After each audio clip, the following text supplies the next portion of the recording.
For the last week, hundreds of thousands of people have been protesting in the streets of Hong Kong, their anger largely aimed at the mainland Chinese government for interfering in their own internal affairs.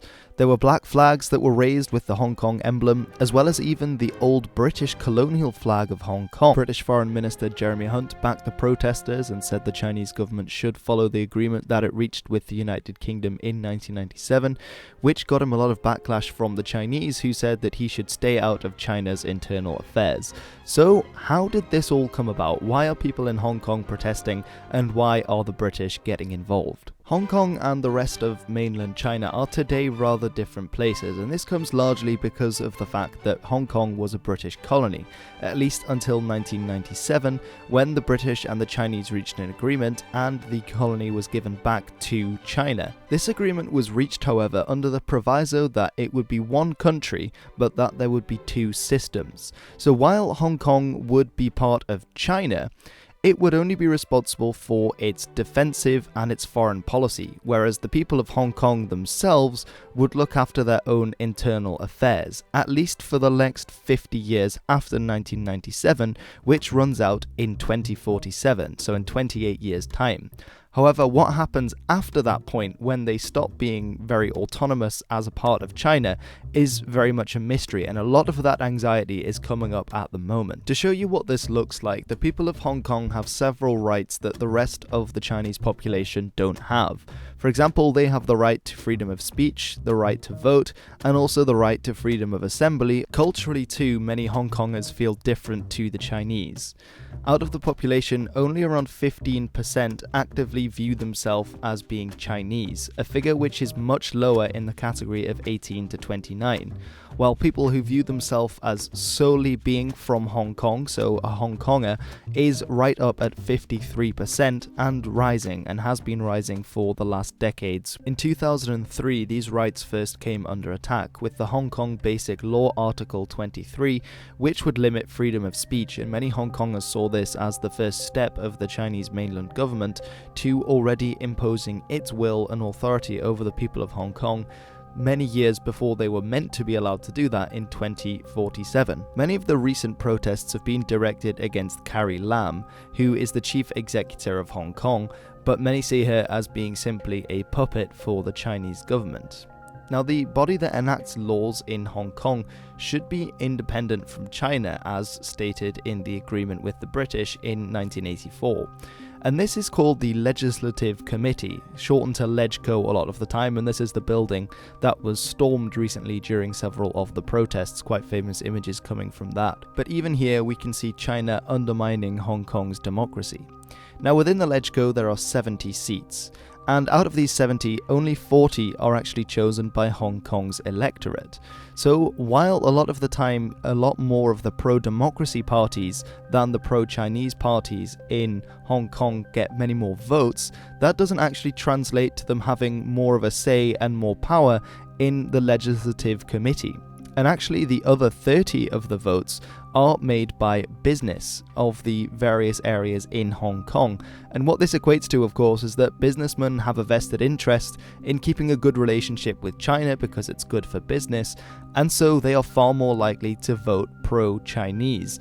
And therefore the Chinese have a majority. So while the people of Hong Kong, the popular vote, often is far more in favour of Hong Kong and democracy and their civil rights, the actual translation of that into the Legislative Committee is that pro-Chinese parties have far more power, so they can pass which bills they want. And that's a lot of what the anger is at the moment in Hong Kong because of this unfair system that should be democratic, as the Chinese had promised. The powder keg that started this all off, however, was a particular bill, an extradition bill.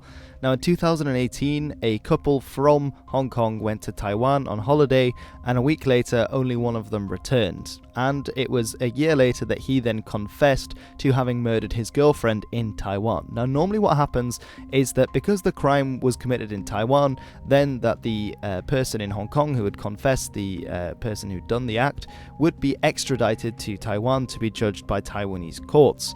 However, this was not possible because there is no extradition agreement between Hong Kong and Taiwan. Essentially, a country needs an agreement with another country to give them criminals that committed crimes in that country.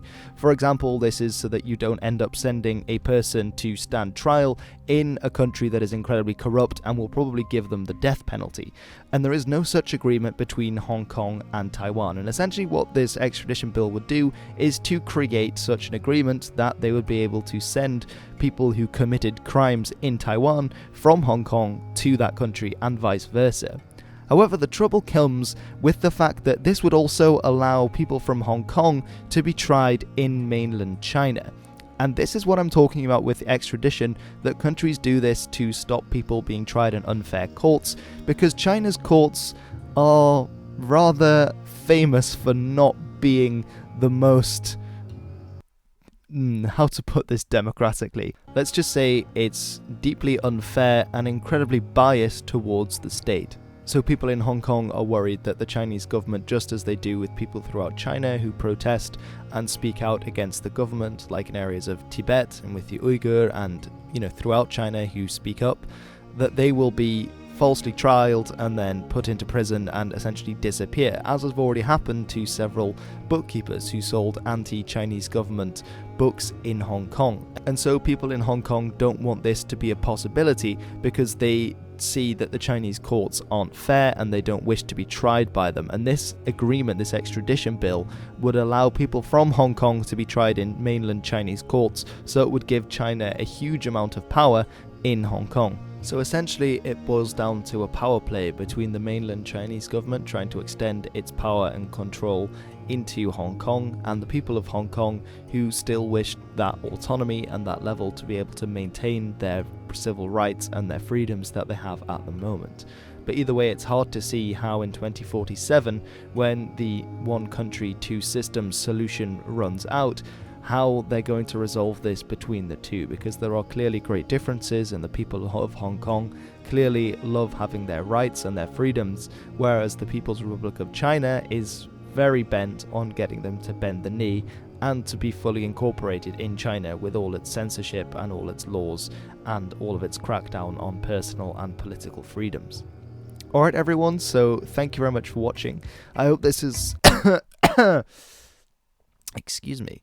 I hope this has somewhat cleared up the situation in Hong Kong and given an explanation to why people are now out in the streets with hundreds of thousands and why people in Hong Kong are very angry, and also the response of the Chinese government to all of this, which is fairly typical for the Chinese government to see any sense of violence and anything and to crack down hard on it, just as they did in Tiananmen Square in 1989.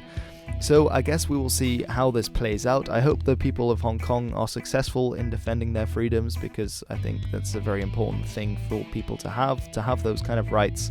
And it's very sad that the rest of the Chinese people don't get those rights. And I hope also that in 2047 we see that things are resolved between the two countries, and hopefully they will be. But anyway, this has been my video on the protests in Hong Kong, why people are out in the streets, and the Chinese government's reaction. So thank you very much for watching.